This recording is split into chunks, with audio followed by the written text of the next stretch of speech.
High teachers அனைவருக்கும் வணக்கம். நம்ம வந்து பிஜிடிஆர்பி ப்ரிப்பரேஷன் பண்ணுறதுக்கு ஸ்டடி பிளான் இதெல்லாமே அப்டேட் பண்ணியிருந்தோம். அதில் நிறைய பேர் கேட்டது என்ன அப்படின்னு சொல்லி பார்த்தீங்கன்னா, நோட்ஸ் வந்து எப்படி எடுக்கிறது? நான் ஒரு சில விஷயங்கள் படித்தோம் அப்படின்னா, அதை வந்து என்னால் மெமரிக்கு வச்சுக்க முடியல. டெஸ்ட் எழுதி பார்க்குறப்பெல்லாம் எனக்கு வந்து மறந்துடுது. இந்த மாதிரிலாமே ஒரு சில பேர் வந்து கமெண்ட் பண்ணியிருந்தாங்க. ஸோ அதுக்கான வீடியோ தான் அது. ஸோ ஃபஸ்ட்டு பார்த்தீங்க அப்படின்னா, காப்பி பேஸ்ட் பண்ணுற மாதிரி எழுதக்கூடாது. என்ன அப்படின்னு சொல்லி பார்த்தீங்கன்னா, நம்ம வந்து ஒரு 100 பேஜ் வச்சுருக்கோம் அப்படின்னா, நம்ம எழுதுந்து அதை தாண்டி போடக்கூடாது. சரிங்களா? 110 பேஜு, 200 பேஜு இந்த மாதிரி போயிடக்கூடாது. ஸோ இந்த 100 பேஜில் இருக்கிறது 10 பேஜுக்கு வந்து நம்ம என்ன பண்ணிக்கணும், மாற்றிக்கணும். அப்போ தான் நம்ம ரிவிஷன் பண்ணுறதுக்கு அது வந்து என்னவாக இருக்கும் அப்படின்னா ஹெல்ப்ஃபுல்லாக இருக்கும். ஏன்னா நம்ம வச்சுருக்கிற மெட்டீரியலே 100 பேஜ், அது வந்து ரிவிஷன் பண்ணுறப்ப 200 பேஜாக மாறிச்சுன்னா இதுக்கு 100 பேஜே நம்ம வந்து என்ன பண்ணியிருக்கலாம், வச்சுருக்கலாம். ஏன்னா அதில் இருக்கிறது எல்லாமே அப்படியே காப்பி பேஸ்ட்டு ஃபுல்லாக A to Z வந்து என்ன பண்ணியிருப்பாங்க அப்படின்னா டிட்டோ அதே மாதிரி எழுதியிருப்பாங்க. ஸோ அப்போ எழுதும்போது நமக்கு வந்து நோட்ஸோட சைஸு இன்க்ரீஸ்ட் ஆகிட்டு தான் இருக்கும், டிக்ரீஸ் ஆகாது. ஸோ இதுக்கு வந்து பார்த்தீங்க அப்படின்னா 1/10 ரூல் அப்படின்னு ஒன்று சொல்லுவாங்க. என்ன அப்படின்னு சொல்லி பார்த்தீங்கன்னா, இங்கே வந்து ஒரு பேராகிராஃப் மாதிரி இருக்குது பாருங்கள். மைட்டோகாண்ட்ரியா என்பது செல்லின் ஆற்றல் நிலையம் என்று அழைக்கப்படுகிறது. இது உணவை ஆக்சிஜனேஷன் செய்து ஆற்றலை ஏடிபி மூலக்கூறுகளாக வெளியிடுகிறது. இது செல்லின் சுவாசம் நடைபெறும் இடமாகும். சரிங்களா? இது வந்து அந்த பேராகிராஃபு. ஸோ இப்போ நான் வந்து ஷார்ட்டாக எழுதணும் அப்படின்னா மைட்டோகாண்ட்ரியா அப்படின்னு சொல்லி டைட்டில் போட்டுட்டு இது வந்து செல்லின் ஆற்றல் நிலையம். சரிங்களா? இங்கிலீஷில் பவர் கோசம்னு சொல்லுவோம். ஒரு பாயிண்ட் முடிஞ்சிச்சு. அதுக்கடுத்து இது வந்து சுவாசம் நடைபெறக்கூடிய இடம், இதுவும் வந்து முடிஞ்சிச்சு. அதுக்கடுத்து உணவு வந்து ஆக்சிடேஷன் பண்ணி என்னவா மாற்றுது அப்படின்னா ஏடிபி எனர்ஜியாக மாற்றுது. ஸோ இப்போ கிட்டத்தட்ட பார்த்தீங்கன்னா 4-5 லைன் இருந்ததை சிம்பிளாக 3 லைனில் என்ன பண்ணியாச்சு, எழுதியாச்சு. ப்ளஸ் வந்து 3 வேர்ட்ஸில். இந்த மாதிரி நீங்கள் உங்களுடைய இதை வந்து என்ன பண்ணுங்கள், சிம்பிளிஃபை பண்ணி எழுதுங்க. ஏன்னா நம்ம ஒரு சில பேர் என்ன பண்ணுவாங்க அப்படின்னா மைட்டோகாண்ட்ரியா அப்படின்னு போட்டு ஆரம்பித்து இது வந்து செல்லின் ஆற்றல் நிலையம் அப்படின்னு சொல்லி எழுதுவாங்க. சரிங்களா? அதுக்கடுத்து இது வந்து உணவை சேமித்து வைக்கிறது, உணவை சேமித்து வைக்கிறது அப்படின்னு சொல்லி போட்டு இது உணவு வந்து ஆக்சிஜனேற்றம் செய்கிறது, ஆக்சிஜனேற்றம் செய்து ஏடிபி மூலக்கூறுகளாக மாறுகிறது. இந்த மாதிரிலாமே என்ன பண்ணுவாங்க, அவங்களுக்கு பிடிச்ச மாதிரி மறுபடியும் அதில் இருக்கிறதே தான் என்ன பண்ணுவாங்க, எழுதுவாங்க. ஸோ உங்களுடைய மேஜர்ஸ்க்கு மாதிரி சிம்பிளாக சுருக்கி எழுதி வச்சிங்க. ஸோ நெக்ஸ்ட்டு பார்த்தீங்கன்னா எனக்கு வந்து படித்தது எல்லாமே மறந்து போயிடுது. ஸோ நான் வந்து படிக்கிறத மறக்காமல் இருக்கிறதுக்கு பார்த்தீங்க அப்படின்னா 117 ஸோ ஃபார்முலா அப்படின்னு சொல்லி சொல்லுவாங்க. அது என்ன 117 அப்படின்னு சொல்லி பார்த்தீங்கன்னா, நீங்கள் இப்போ வந்து ரீட் பண்ணுறீங்க, ஒரு ரீட் பண்ணதை ஃபைனலாக ஒரு 10 மினிட்ஸ் வந்து பார்த்தீங்க அப்படின்னா ரிவிஷன் பண்ணி பாருங்கள். ஒரு 20 நிமிஷம் படிக்கிறீங்கன்னா ஒரு 5 நிமிஷம் வந்து என்ன பண்ணுங்கள், ரிவிஷன் பண்ணி பாருங்கள். ஒரு 40 நிமிஷம் படிக்கிறீங்க அப்படின்னா ஒரு 10 நிமிஷம் என்னென்ன இது வரைக்கும் ஃபஸ்ட்லேருந்து நம்ம வந்து படித்தோம் அப்படிங்கிறத ரிவிஷன் கொடுங்க. ஸோ ரொம்ப முக்கியம் என்ன அப்படின்னு சொல்லி பார்த்தீங்கன்னா, இப்போ நீங்கள் மொதல் நாள் சரிங்களா, உதாரணத்துக்கு சண்டே வந்து ஒரு 10 ஹவர்ஸ் வந்து படிச்சிருக்கீங்க அப்படின்னா, அடுத்த நாள் மண்டே ஒரு 1/2 ஹவர் அல்லது வந்து 1 ஹவர் என்ன பண்ணுங்க அப்படின்னா ஏற்கனவே படித்தது, அதாவது சண்டே படித்ததை மண்டேல வந்து என்ன பண்ணுங்கள், ரிவிஷன் பண்ணுங்கள். சரிங்களா? இன்றைக்கி படித்ததை நாளைக்கு காலையில், அதாவது புது பாடம் படிக்கிறதுக்கு முன்னாடி என்ன பண்ணுங்க அப்படின்னா ரிவிஷன் பண்ணுங்கள். அப்போ வந்து உங்களுக்கு வந்து ரொம்பவே ஹெல்ப்ஃபுல்லாக இருக்கும். சரிங்களா? ஏன்னா மொதல் நாள் படித்தது அது வந்து ஈஸியாக இருக்கும். நான் ப்ரிப்பேர் பண்ணப்போ அப்படி தான் படித்தேன். ஸோ அடுத்து 2வது நாள் இப்போ டியூஸ்டே படிக்கிறப்ப சண்டே படித்தது, அதுக்கடுத்து மண்டே. ஸோ முடிஞ்ச அளவுக்கு இது ரெண்டும் பார்த்தீங்க அப்படின்னா சண்டே வந்து படித்தது ரொம்ப ஸ்ட்ராங்காக நம்ம மனசில் பதிஞ்சிரும். அதுக்கடுத்து மண்டே படித்தது. சரிங்களா? அதுக்கடுத்து வெனஸ்டே இது வந்து போகும்போது சண்டே, மண்டே, டியூஸ்டே இந்த 3 நாள் படித்தது பார்த்தீங்கன்னா அதில் சண்டேவும் மண்டேவும் ரொம்ப ஸ்ட்ராங் ஆகிடும் டியூஸ்டே அடுத்து.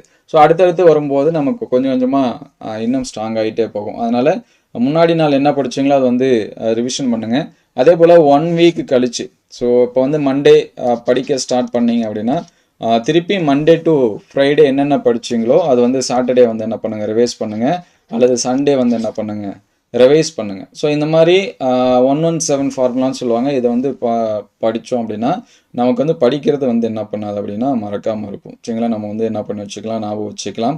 அதனால் நிறைய பேர் வந்து பார்த்தீங்கன்னா வீக்லி டெஸ்ட்டு இதெல்லாமே எழுதுறதுக்கு அந்த மண்டே டு ஃப்ரைடே படிச்சிருப்பாங்க, ஆனால் ரிவிஷன் பண்ண மாட்டாங்க. சரிங்களா? மண்டே படித்தது, டியூஸ்டே படித்தது, வெனஸ்டே படித்தது இந்த மாதிரி எதுவுமே என்ன பண்ண மாட்டாங்க, ரிவிஷன் பண்ண மாட்டாங்க. அப்போ வந்து ஃப்ரைடே படித்தது மட்டும் அதிகமாக ஞாபகம் இருக்கும். மண்டே டியூஸ்டே படித்ததெல்லாம் கொஞ்சம் மறந்து போயிடும். சரிங்களா? அதனால் அந்த மாதிரி மெத்தடை ஃபாலோ பண்ணுங்கள். அதுக்கடுத்து முடிஞ்ச அளவுக்கு என்ன பண்ணுங்கள் அப்படின்னா மைண்ட் மேப் மாதிரி போட்டு வச்சுங்க. சரிங்களா? சிம்பிளாக ஒரு கான்செப்ட் இருக்குது அப்படின்னா அந்த கான்செப்டை சுற்றியும் இந்த இதெல்லாமே வருது. இப்போ உதாரணத்துக்கு மைட்டோகாண்ட்ரியா அப்படின்னா அது என்னென்ன ஃபங்க்ஷன்ஸ் வந்து செய்யுது அப்படிங்கிறத சிம்பிளாக என்ன பண்ணி வச்சிங்க, எழுதி வச்சிங்க.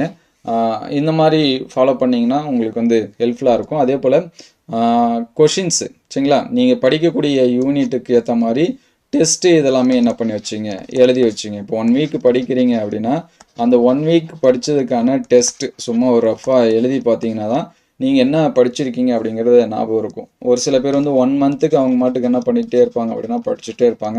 ஆனால் டெஸ்ட்டு கொஷின்ஸு எதுவுமே என்ன பண்ண மாட்டாங்கன்னா செக் பண்ணி பார்க்க மாட்டாங்க. ஸோ இதெல்லாமே நம்ம பண்ணக்கூடிய மிஸ்டேக். அதெல்லாமே மாற்றிங்க. ஏற்கனவே சொன்ன மாதிரி நோட்ஸ் எடுக்கிறது ரொம்ப முக்கியம். என்ன அப்படின்னு சொல்லி பார்த்தீங்கன்னா இருக்கிறத ஃபுல்லாக அப்படியே டிக்டோவாக என்ன பண்ணக்கூடாது, எழுதக்கூடாது. இருக்கிறத தாண்டி எக்ஸ்ட்ராவும் நம்ம வச்சு என்ன பண்ணக்கூடாது, எழுதக்கூடாது. ஸோ முடிஞ்ச அளவுக்கு கம்பைன் பண்ணிக்கங்க. நான் வந்து ஸ்கூல் புக்கு படிக்கிறேன் அப்படின்னா ஸ்கூல் புக்கில் இருக்கக்கூடிய கண்டென்ட்டு ப்ளஸ் வந்து டிகிரி ஸ்டாண்டர்டில் இருக்கக்கூடிய கண்டென்ட்டு ரெண்டுத்தையும் ஒரே புக்கில் எழுதி வைங்க. இன்னும் ஒரு சில பேர் மிஸ்டேக் பண்ணுவாங்க. என்னென்னா நான் வந்து ஸ்கூல் புக்குக்கு தனியாக நோட் போட்டு வச்சுருக்கேன், அதுக்கடுத்து பார்த்தீங்கன்னா டிகிரி ஸ்டாண்டர்டுக்கு தனியாக நோட் போட்டு வச்சுருக்கேன். ஸோ அப்படி போட்டு வச்சுருந்தாலும் இந்த யூனிட்டை பார்த்துட்டு மறுபடியும் இதை வந்து பார்க்கணும். அந்த டைமில் நமக்கு டைம் இருக்குமான்னு தெரியாது. ஃபைனல் டைமில் நீங்கள் ஒரே இதாக சரிங்களா எழுதி வச்சுட்டீங்க அப்படின்னா நம்ம ரிவிஷன் பண்ணும்போது ஸ்கூலில் இருக்கிறதும் சரியாயிடும். ஏன்னா இதில் படித்த கண்டென்ட்டு திருப்பி இதுலேயும் வந்து படிப்போம். சரிங்களா? ரிப்பீட் படிக்கிறது நமக்கு வந்து நல்லா தான். எப்போனா எக்ஸாம்ஸ்க்கு வந்து டைம் நிறையா இருக்கிறப்ப ஃபைனல் டைமில் ரிவிஷன் பண்ணணும்னு அடுத்தடுத்த யூனிட் போகணும் அப்படின்னா இங்கேயும் ஸ்கூல் புக்கில் இருக்கிறது 100 பேஜ் படிச்சுட்டு அதுக்கடுத்து டிகிரி ஸ்டாண்டர்டில் இருக்கிறது 100 பேஜ், இதில் 50 பேஜ் எக்ஸ்ட்ரா ஏற்கனவே இருந்ததுமே இருக்கும். ஸோ அப்போ வந்து நமக்கு டைம் வந்து பத்தாமல் போகும். சரிங்களா? அதனால் முடிஞ்ச அளவுக்கு ரெண்டுமே கம்பைன் பண்ணி என்ன பண்ணுங்கள், எழுத ட்ரை பண்ணுங்கள். உங்களுக்கு ஏதாவது டவுட் இருந்துச்சுன்னா கமெண்ட் பண்ணுங்கள். தொடர்ந்து எக்ஸாம்ஸ்க்கு வந்து படிச்சுட்டே இருங்க. கண்டிப்பாக நம்மளால் என்ன பண்ண முடியும் அப்படின்னா சக்ஸஸ் பண்ண முடியும். ஸோ நோட்டிஃபிகேஷன் வர வரைக்கும் என்ன பண்ணாதீங்க, வெயிட் பண்ணாதீங்க. நோட்டிஃபிகேஷனை பற்றி நிறைய பேர் வந்து மாற்றி மாற்றி சொல்லுவாங்க. இது இப்போ வரும், அது அப்புறமா வரும், இப்பயே வந்து இப்பயே படிச்சுக்கிட்டுன்னு யாருமே என்ன பண்ண மாட்டாங்க, சொல்ல மாட்டாங்க. நீங்கள் எந்த சேனலாக இருந்தாலும் சரி அல்லது வந்து சென்டராக இருந்தாலும் சரி, சென்டர் கூட ஒரு சில டைம் நோட்டிஃபிகேஷன் வர வரைக்கும் வெயிட் பண்ணுவாங்க. ஏன்னா நோட்டிஃபிகேஷன் வந்த பிறகு அவங்களுக்கோட ஒர்க்கு ஒரு 4 வாரம் தான். ஆனால் நம்மளுடைய ஒர்க்கு அதுக்கு முன்னாடியே இருக்கணும். அதனால் நம்ம வந்து கோச்சிங் கிளாஸஸ் வந்து போவோம், கோச்சிங் கிளாஸ் ஓப்பன் பண்ணுவாங்க, அது வரைக்கும் வெயிட் பண்ணுவோம் அப்படின்னு சொல்லிட்டு எல்லாமே இருக்காதிங்க. நிறைய சென்டர்ஸ் வந்து முன்கூட்டியே நடத்துகிறாங்க. ஒரு சில சென்டர்ஸ் வந்து நோட்டிஃபிகேஷன் வந்த பிறகு தான் ஸ்டார்ட் பண்ணுவாங்க. ஸோ அது வந்து உங்களுக்கு அந்த அளவுக்கு கன்வீனியண்ட்டாக இருக்குமான்னு சொல்லிட்டு தெரியல. ஸோ அவங்க நடத்தலை, நம்ம எல்லாமே ஆல்ரெடி படிச்சிட்டோம். நம்ம வந்து ரீகால் பண்ண போகிறோம். சரிங்களா? அதனால் டிகிரிக்கு படித்தது வேறு, காம்படிட்டிவ் எக்ஸாம்ஸ்க்கு வந்து படிக்கிறது வேறு. அதனால் நீங்கள் படிச்சுன்னா இவ்வளோ சிலபஸ் இருக்குதான்னு இப்போ தான் நமக்கு எக்ஸாம்ஸ் படிக்கிறப்போ தான் தெரியும். அது தொடர்ந்து எக்ஸாம்ஸ்க்கு வந்து படிங்க. உங்களுக்கு ஏதாவது டவுட் இருந்துச்சுன்னா கமெண்ட் பண்ணுங்கள். நம்மக்கிட்ட இருக்கக்கூடிய இயர் கொஷின்ஸு ஒரு சில சப்ஜெக்ட்டுக்கு எல்லாமே அப்டேட் பண்ணியிருக்கோம். அடுத்தடுத்த வீடியோலாம் அப்டேட் பண்ணும். ஸோ கிடைச்ச உடனே நம்ம வந்து என்ன பண்ணுவோம், ஷேர் பண்ணுவோம். All the best. நல்லா படிங்க.